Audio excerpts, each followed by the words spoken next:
So now let us start with the reactions of acids and bases with metals. Now this is a picture that represents the setup कि यहाँ पे we have this test tube जिसमें zinc granules रखे हुए हैं and उसके ऊपर we have added some dilute sulfuric acid. तो जब dilute sulfuric acid zinc के साथ react करेगा there will be generation of hydrogen gas. तो हाइड्रोजन गैस के बबल्स यहां पर इन्होंने शो किए. Now this hydrogen gas will move through this particular delivery tube और यहां से होती हुई it will go into this soap solution. ठीक है, तो सोप सॉल्यूशन में से जब ये हाइड्रोजन गैस निकलेगी तो इट विल फॉर्म बबल्स.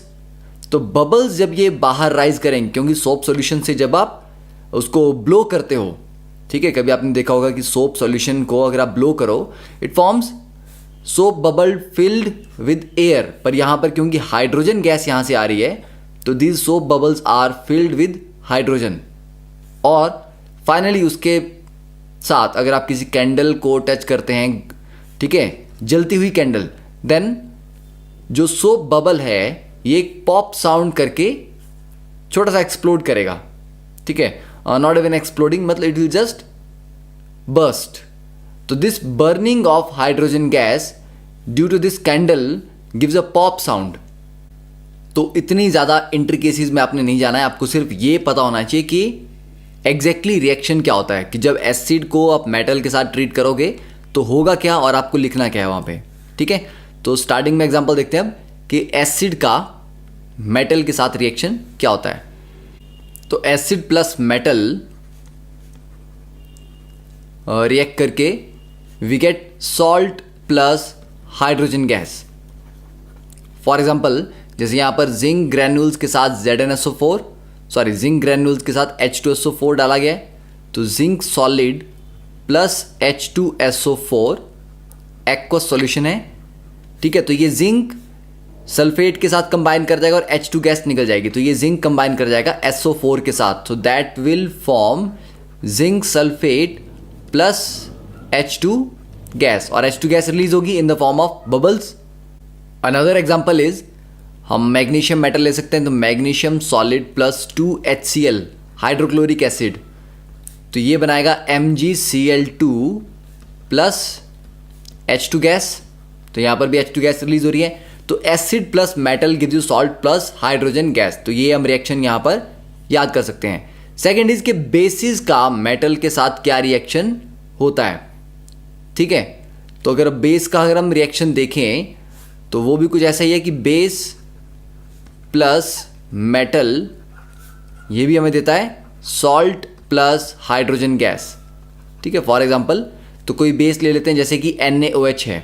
तो सोडियम हाइड्रोक्साइड को हम जिंक के साथ ट्रीट करते हैं, तो यहाँ पर बैलेंस करने पे हमें 2 NaOH चाहिए होंगे. It will form Na2ZnO2 plus H2. अब ऑब्वियसली यहाँ पर ये जो प्रोडक्ट बना Na2ZnO2 ये प्रिडिक्ट करना आपके लिए इतना ईजी नहीं है, क्योंकि एसिड वाले केसेस में तो ये रिएक्शन प्रिडिक्ट करना कि जिंक को इसके साथ मिक्स कर दिया, Mg को Cl के साथ लगा दिया, तो यहाँ पर प्रिडिक्ट करना ईजी है कि क्या बनेगा. पर बेस का जो रिएक्शन है उसके जो प्रोडक्ट बनते हैं ये स्पेसिफिक प्रोडक्ट्स हैं, थोड़े डिफरेंट होते हैं. एक्सपेक्टेड आप इनका फॉर्मूला नहीं प्रिडिक्ट कर सकते, तो आपको ये प्रैक्टिस करके याद करने हैं. सो Na2ZnO2 is called sodium zincate. ठीक है, तो आपको याद करना है इसका कि इनके नाम क्या हैं. तो this is called sodium zincate. And another example we can have कि 2NaOH, और अब इसको हम ट्रीट करते हैं एल्यूमिनियम के साथ. तो 2 aluminium plus 2 water gives you 2NaAlO2 plus 2H2 gas. तो जैसे ये सोडियम जिंकेट था, एल्यूमिनियम के साथ रिएक्शन होगा, that will be called sodium aluminate. ठीक है, तो you have to memorise these names और ये formulas, because next year 11th class में you will be using sodium zincate का रिएक्शन है, एल्यूमिनेट का रिएक्शन है. तो ये आप काफ़ी डिटेल में पढ़ेंगे. तो अगर आप अभी थोड़ी सी प्रैक्टिस कर लोगे it will still stay in your minds. अब नेक्स्ट बात करते हैं कि reaction of metal carbonates and bicarbonates with acids. ठीक है, तो पहले कार्बोनेट का देखते हैं कि देखिए इस पर्टिकुलर टेस्ट ट्यूब में यहाँ पे एक्टिविटी क्या की है, we have this test tube जिसमें सोडियम कार्बोनेट को रखा गया। तो सोडियम कार्बोनेट के साथ डाइल्यूट HCl हाइड्रोक्लोरिक एसिड रखा है, जिसमें कार्बन डाइऑक्साइड गैस यहाँ पे प्रोड्यूस होगी। तो इस एटमॉस्फेयर में CO2 बन जाएगा, ठीक है। और कुछ CO2 गैस जो बनेगी वो यहाँ से इस sorry not this is the thistle funnel. तो यहाँ से जो CO2 गैस बन रही है ये इस डिलीवरी ट्यूब के थ्रू होती हुई यहाँ जा रही है। यहाँ पर हमने रखा है कैल्शियम हाइड्रोक्साइड का solution, that is CaOH twice. तो कैल्शियम हाइड्रोक्साइड के सॉल्यूशन में जब कार्बन डाइऑक्साइड गैस जाती है तो this solution becomes milky in colour, ठीक है, इट टर्न्स मिल्की। तो ये थोड़ा वाइट हो जाता है अपीयरेंस में। तो this is a confirmation test कि यस इस रिएक्शन में कार्बन डाइऑक्साइड जनरेट हुई है। तो आपको क्या याद रखना है, कार्बन डाइऑक्साइड गैस को कैल्शियम हाइड्रोक्साइड के सॉल्यूशन से पास करेंगे देन इट टर्न्स मिल्की, ठीक है। तो यहां पर जो रिएक्शन है उसको हम रिप्रेजेंट कर सकते हैं, क्या हुआ कि हमारे पास था sodium carbonate that is Na2CO3 solid, इसमें हमने ऐड किया HCl, तो 2HCl एक्वस। और यहां पर जो Na2CO3 होते हैं ये बेसिकली सॉल्ट तो है पर ये बेसिक सॉल्ट है, ठीक है, ये न्यूट्रल सॉल्ट नहीं है, इसके पास बेसिक नेचर होती है, इट्स अ बेसिक सॉल्ट। और ये है एसिड, तो ये बेसिकली एक एसिड बेस रिएक्शन ही हो रहा है। तो एसिड प्लस बेस में क्या बनता है, सॉल्ट प्लस वाटर। तो यहाँ पर क्लोराइड है, सोडियम पॉजिटिव है, तो ऑब्वियसली NaCl बन जाएगा, इसका Na और इसका Cl, तो NaCl बन गए। प्लस अब अगर आप देखो तो 2H, 2 हाइड्रोजन यहाँ पर पड़े हैं और CO3 यहाँ पड़ा है, तो बनना कुछ ऐसा चाहिए H2CO3, पर ये H2CO3 नहीं बनता क्योंकि ये बहुत स्टेबल नहीं है, ठीक है, ये डिकम्पोज कर जाएगा। तो ये डिकम्पोज करके H2CO3 को अगर आप तोड़ें तो H2O प्लस CO2 बनता है। तो ये याद रखना है कि जब भी आपको लगे कि H2CO3 बन रहा है उसको फर्दर तोड़ के H2O प्लस CO2 आपने लिख लेना है। Now this carbon dioxide gas जो बनी ये रिलीज होगी। तो ये हो गया कि कार्बोनेट प्लस एसिड में सॉल्ट बना, वाटर बना और कार्बन डाइऑक्साइड गैस रिलीज हुई, ठीक है। तो फर्स्ट पार्ट। अब इस कार्बन डाइऑक्साइड को इफ दिस CO2 गैस, इसको अगर हम पास करते हैं कैल्शियम हाइड्रोक्साइड के सॉल्यूशन से, कैल्शियम हाइड्रोक्साइड के सॉल्यूशन को क्या बोलते हैं, लाइम वाटर। तो इसको लाइम वाटर टेस्ट भी बोलते हैं कि लाइम वाटर से कार्बन डाइऑक्साइड पास करने पे लाइम वाटर टर्न्स मिल्की। तो इनके रिएक्शन में क्या बनता है, कैल्शियम कार्बोनेट। कैल्शियम कार्बोनेट क्या है, it is the same formula जो मार्बल का होता है। तो calcium carbonate it is a white precipitate, ये पानी में या उस सॉल्यूशन में डिसॉल्व नहीं होगा।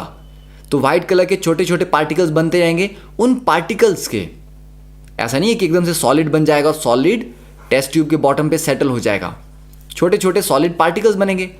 तो क्योंकि थ्रू आउट द सॉल्यूशन ये छोटे छोटे व्हाइट पार्टिकल्स होंगे जो कि डिसॉल्व नहीं होंगे, फ्लोट करेंगे और धीरे धीरे उसके थोड़ी देर बाद ये नीचे सेटल होना स्टार्ट करेंगे। तो इन छोटे छोटे व्हाइट कैल्शियम कार्बोनेट के पार्टिकल्स की वजह से solution gets a milky white appearance. तो कैल्शियम कार्बोनेट बना प्लस वाटर। तो ये याद रखना, this is also known as lime water test to confirm कि किसी रिएक्शन में कार्बन डाइऑक्साइड प्रोड्यूस हुई है तो उसको गैस को कैल्शियम हाइड्रोक्साइड के सॉल्यूशन से पास करो और अगर solution turns milky then yes it confirm कि जो आपकी गैस है इट इज कार्बन डाइऑक्साइड। अब सिमिलर रिएक्शन यहां पे अगर हमने कार्बोनेट का किया तो बाइकार्बोनेट्स का भी कर सकते हैं, ठीक है। Bicarbonate means sodium hydrogen carbonate कि Na2CO3 की जगह हम लिखते हैं NaHCO3। तो सोडियम हाइड्रोजन कार्बोनेट, इसी को बोलते हैं सोडियम बाइकार्बोनेट, ठीक है। तो इसको अगर आप HCl से ट्रीट करेंगे then again we get NaCl plus H2O plus CO2। तो यहां पर भी कार्बन डाइऑक्साइड निकल रही है, मतलब चाहे कार्बोनेट से ट्रीट करो चाहे बाइकार्बोनेट से ट्रीट करो, दोनों केसेस में we get salt plus water plus carbon dioxide gas, ठीक है। Now this is a diagram जहां पर हम देख सकते हैं कि ये है हमारे पास कैल्शियम हाइड्रोक्साइड का सॉल्यूशन जो कि ट्रांसपेरेंट है, ठीक है। अब इसके थ्रू यहां पर ये वाली जो इसके बीच में एक ट्यूब रखी गई है, इस ट्यूब के थ्रू हम कार्बन डाइऑक्साइड गैस पास करेंगे। तो थोड़ी देर के बाद ये कुछ ऐसा होगा, धीरे धीरे मिल्की हो रहा है। क्यों? क्योंकि बीच में वाइट कलर के कैल्शियम कार्बोनेट के पार्टिकल्स बन रहे हैं, और थोड़ी और देर तक करते रहेंगे तो now this solution will turn milky, milkiness appeared, ठीक है। तो इस तरह से आप आइडेंटिफाई कर सकते हैं कि yes it is a carbon dioxide gas. तो कार्बोनेट्स और बाइकार्बोनेट्स का रिएक्शन देख लिया।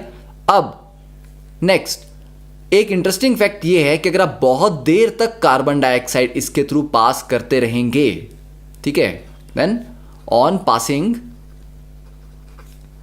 Access CO2 milkiness disappears.